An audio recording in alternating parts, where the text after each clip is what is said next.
मुझे तो लगता है कि हम लोगों के साथ में भी विधानसभा के अंदर में जो लॉबी में हम लोग बैठते हैं, लॉबी में बैठने वाला व्यक्ति के मन में भी विधानसभा के जो कार्यक्रम है इसको एक कॉफी हाउस के तरह इस्तेमाल करते हैं कि संसदीय व्यवस्था का इस ज्ञान को हम लोग समाज के अंतिम पंक्ति तक ले जाएंगे। लेकिन इनको समाज के अंतिम पंक्ति तक ले जाने के लिए एक माध्यम की जरूरत होता है और हम लोगों ने इसका उपयुक्त माध्यम विश्वविद्यालय में अध्ययनरत छात्र छात्राओं को ही चुना है, जो चंद दिनों के बाद सामाजिक जीवन में या गार्हस्थ जीवन में प्रवेश करेंगे और समाज में जाने के बाद अपने परिवार का उत्तरदायित्व को संभालेंगे, अपने समाज के उत्तरदायित्व को संभालेंगे, अपने घर के तमाम उत्तरदायित्व को संभालेंगे। तो हम एक ऐसा युवा का निर्माण क्यों न करें जो सर्वांगीण विकास के रूप में समाज में प्रवेश करें। मैं जानता हूं कि आज के समय में मुझे कहने में कोई हिचक नहीं है कि संसदीय विषय का जो ज्ञान लोगों के बीच में है, हमारे संसदीय कार्य मंत्री जी भी इस ओर उल्लेख कर रहे थे कि ये खंडित ज्ञान के रूप में हमारे पास ये विद्यमान है और जब तक हम पूर्ण ज्ञान का आहरण नहीं कर लेते हैं, खंडित ज्ञान खंडित अनुभव के माध्यम से अगर उस व्यवस्था को आंकने का काम करेंगे तो मैं समझता हूं वो ठीक नहीं होगा। इसलिए इसके बारे में भी पूर्ण ज्ञान होना जरूरी है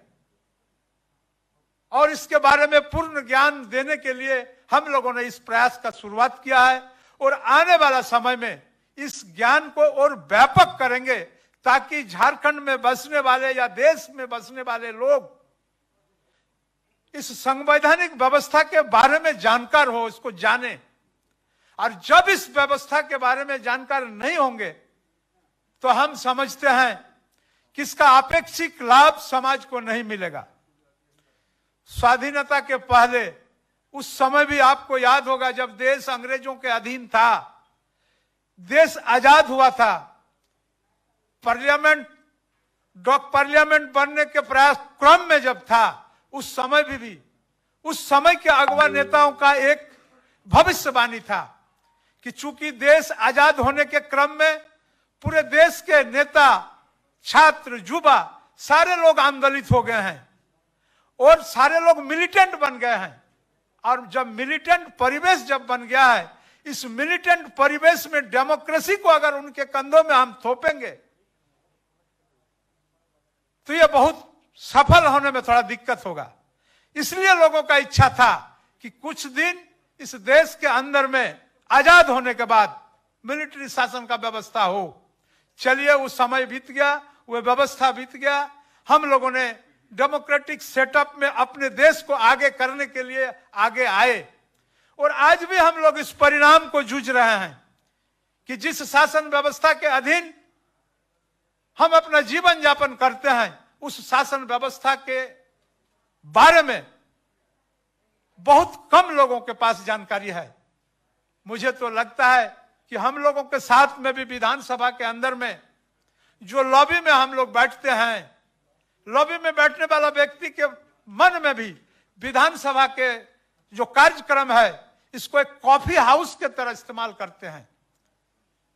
उनमें जो संवेदनशीलता उनके अंदर में होना चाहिए कि विधानसभा का कार्यक्रम क्या है,